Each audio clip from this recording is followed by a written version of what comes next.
Anda kembali di Berita Utama bersama saya Sri Gunawan.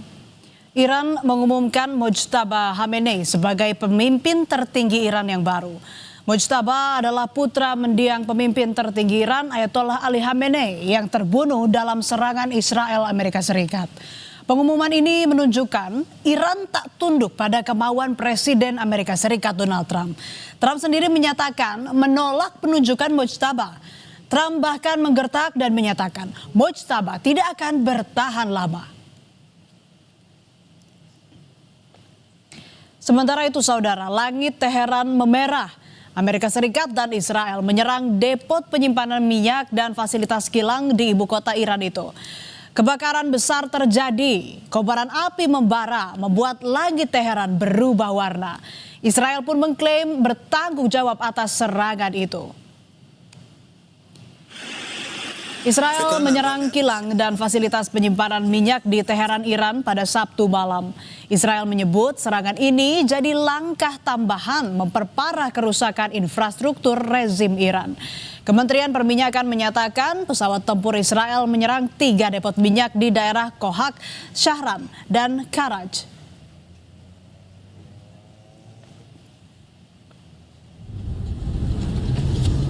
Rekaman saksi mata yang dirilis pada hari Minggu waktu setempat menunjukkan kobaran api besar yang membakar depot bahan bakar Aqda Sheh di ibu kota Iran. Kantor berita lokal mengutip Kementerian Perminyakan Iran yang mengatakan bahwa depot bahan bakar terkena serangan di 3 wilayah.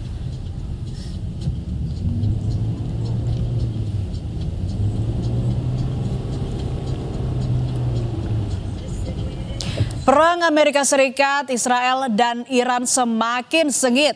Aksi saling serang ketiga negara meluas di Timur Tengah. Iran menyerang sejumlah pangkalan militer Amerika yang berada di Timur Tengah, sementara Amerika Serikat Israel menyerang sejumlah titik strategis di jantung Iran. Asap mengepul dari sebuah gedung di Dubai, Uni Emirat Arab.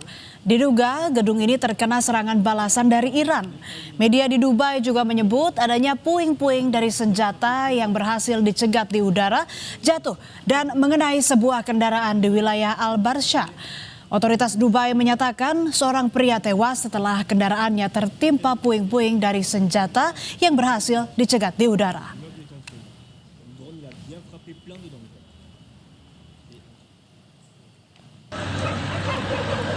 Jumat lalu, 2 drone menyerang infrastruktur energi dan fasilitas kontraktor Amerika Serikat di Basrah, Irak.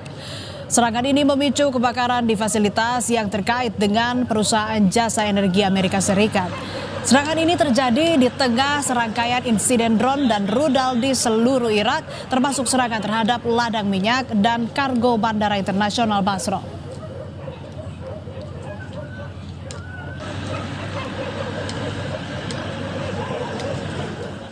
Di lain pihak, drone Israel menyerang kawasan wisata pinggir pantai distrik Rausheh di kota Beirut, Lebanon pada Minggu pagi.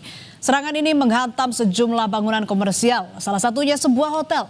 Israel berdalih serangan ke Lebanon ini menargetkan komandan kunci dari Garda Revolusi Iran yang beroperasi di Beirut, Lebanon. كنا نايمين وطلع دبداوية حسيناها عنا بالأوضة يعني صراحة فالعالم كلها على بعضها بتعرفها تلبكت وشوية تعمل العالم منيح فتحوا لنا المخرج اللي لازم ننزل منه ونزلنا كلنا. Militer Israel juga menyerang kota Tir di Lebanon Selatan. 3 bangunan utama rata dengan tanah, termasuk pusat kedokteran gigi dan kosmetik di kota itu. Militer Israel menyatakan infrastruktur militer Hizbullah jadi target karena diduga kembali membangun kekuatan di wilayah tersebut.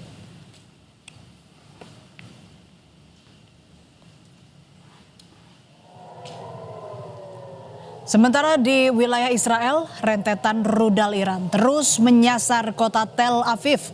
Sistem pertahanan udara Israel mencegat beberapa rudal. Suara keras dan kilatan cahaya terlihat di langit Tel Aviv saat rentetan rudal diblokir.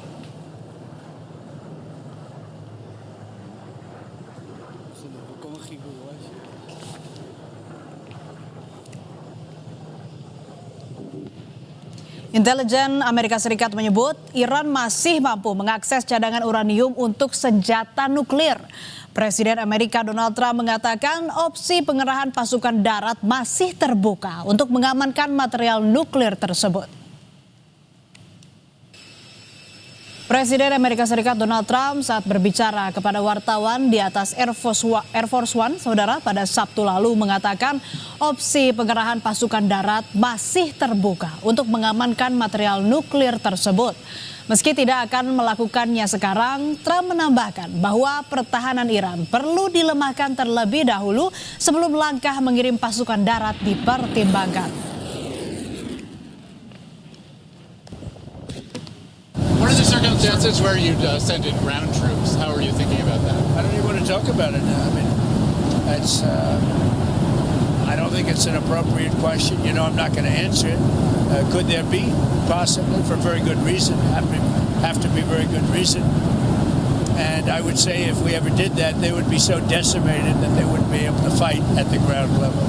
Don't you need ground troops to secure the enriched uranium at the nuclear sites? We'll find out about that. We haven't talked about it, but it was a total obliteration. They haven't been able to get to it. And at some point, maybe we will. You know, that would be a great thing. But right now, we're just decimating them.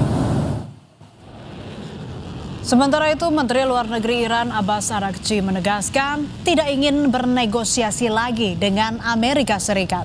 Araghchi bilang Iran 2 kali bernegosiasi dengan Amerika, namun di tengah negosiasi, Amerika dan Israel selalu menyerang Iran. Diplomat Iran ini juga menyatakan Iran lebih siap menghadapi perang kali ini dibandingkan serangan pertama pada Juni tahun lalu. Iran bahkan siap menghadapi berbagai kemungkinan lain termasuk serangan darat Amerika.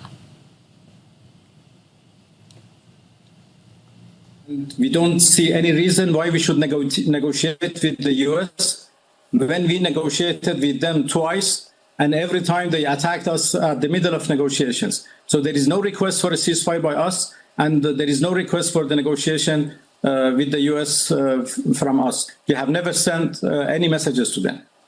So you can see, the quality of our missiles, how much they are upgraded after the last war, because we learned lots of lessons. And we are prepared for any other eventuality, even, a ground invasion.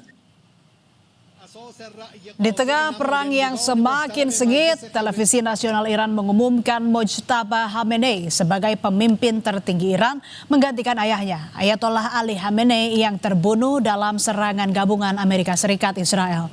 Mojtaba Khamenei, putra kedua mendiang Ayatollah Ali Khamenei, dipilih Majelis Pakar Iran yang berjumlah 88 ulama senior sebagai pemimpin tertinggi yang baru untuk negara tersebut. Ia akan menjabat sebagai panglima tertinggi militer dan garda revolusi paramiliter yang berpengaruh.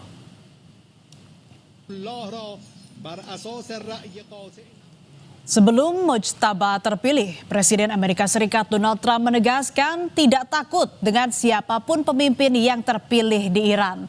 Trump memastikan pemimpin baru Iran tidak akan bertahan lama tanpa persetujuan Amerika Serikat. And I'm once again calling on all members of the Iranian Revolutionary Guard, the military and the police to lay down their arms. They're only going to be killed. And now is the time to stand up for the Iranian people and help take back your country. The United States will ensure that whoever leads the country next, Iran will not threaten America or its neighbors, Israel, anybody. If you look at what happened, they had missiles aimed at all of these other countries, Qatar, Saudi Arabia, UAE, many others. That weren't really involved very much, and they had missiles aimed. Well, they were aimed there long before this ever started. They were going after the entire Middle East, and then we came along. We blew up their party. Iran baru saja mengumumkan Mojtaba Khamenei sebagai pemimpin tertinggi Iran yang baru. Penunjukan ini mendapat penolakan keras dari Presiden Amerika Serikat Donald Trump. Trump bahkan menggertak dan menyatakan Mojtaba tidak akan bertahan lama. Ini tentunya semakin memperuncing konflik di Timur Tengah. Yang jadi pertanyaan saudara, sampai kapan perang akan terus berlangsung? Karena konflik ini bukan hanya soal kawasan Timur Tengah, tapi juga bisa berdampak pada ekonomi dan stabilitas global.